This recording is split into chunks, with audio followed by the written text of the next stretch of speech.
we sat down with a bright college student, a savvy business consultant, and a seasoned executive. We asked them all simply this: artificial intelligence. Is it a great thing? Is it a bad thing? Is it making us smarter? Is it making us lazier? To Miami-Dade student Nicholas Campos, embracing the digital brainpower of AI is a no-brainer. Hi, Eva. He has created Ava, a virtual, multilingual hotel receptionist. Why do you think it's better to have her than a real person? With technology, we're seeing that artificial intelligence is there to solve these problems. They never get bored. They will never get bored, and she could do it 24/7 all the time, and she will always have a happy face. Never want to take a break. Sounds great for a business. And business consultant Adriana Delor says it can also be great for the employee who is forced to retool. But if you think about what AI relieves us from, the admin tasks that we don't want to do, and humans can transform their skills to more interesting areas. And it can be helpful to us in taking away some of the mundane aspects of our jobs and create a space for people to do more interesting things. Bill Diggs, now a high-ranking executive in Miami-Dade County government, worries that AI spells doom for the working class. Capitalism is actually undergirded by menial tasks and minimum wage.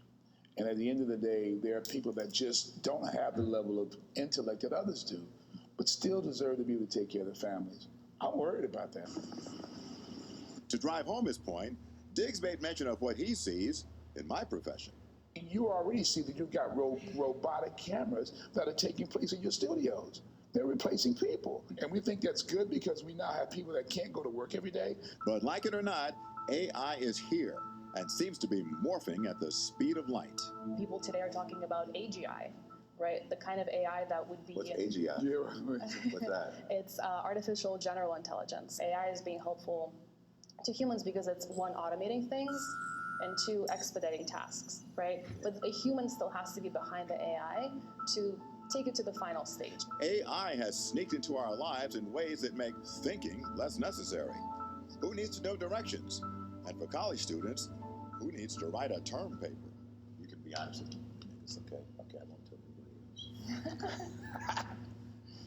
Have you had AI do a term paper for you? Of course I've had, yeah. It's much easier, it's faster. But it's not you. And yes, in part, it made the assignment for me.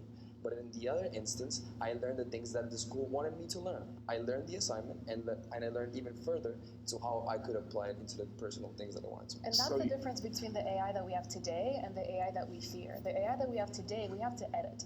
When I started talking about AGI, that's the kind of AI that will edit you. Skynet begins to learn at a geometric rate. It becomes self-aware at 2:14 a.m. Eastern Time, August 29th. Hollywood has given us the doom and gloom scenario, with artificial intelligence being programmed with sinister thoughts to take over the world. The rise in deep-fake videos raises fears of AI technologies stoking human emotions based on things that are not real. That doesn't scare you. It does, of course, but doesn't great things scare you? Doesn't great outcomes scare some people? No. It is needed. It is needed. This is the voice of youth speaking. He's not afraid of anything. We need to embrace risk in order for our lives to become better. That's what my grandpa always said. I would agree with that partially and add that we need to manage the risk that we're talking about. To our biggest skeptic, that means carefully policing AI. Cars smart enough to drive themselves and react to emergencies, for example, may not know how to account for the human factor. And the car careened off the road and closed all the doors and put the windows up to shut out the electrical fire. Well, they forgot it had people inside of it. This AI frontier looks both menacing and marvelous. A decade ago, who could have imagined this stand-up you now see me doing is really not me at all, but an AI-generated duplicate? Which could mean at the end of the day, human intelligence and artificial intelligence must somehow find that sweet spot, coexist. Hey, but did you hear what we said? Okay? We have to learn how to coexist, all right? She's paying attention. Because we got here first, okay? Don't bet your eyes at me. Many, many thanks to our guests and to Miami-Dade College for hosting our conversation at their AI Center. And to watch an extended version of this edition of 2040-60, head to cbsmiami.com. Well, no matter where you live here, traffic figures to be a big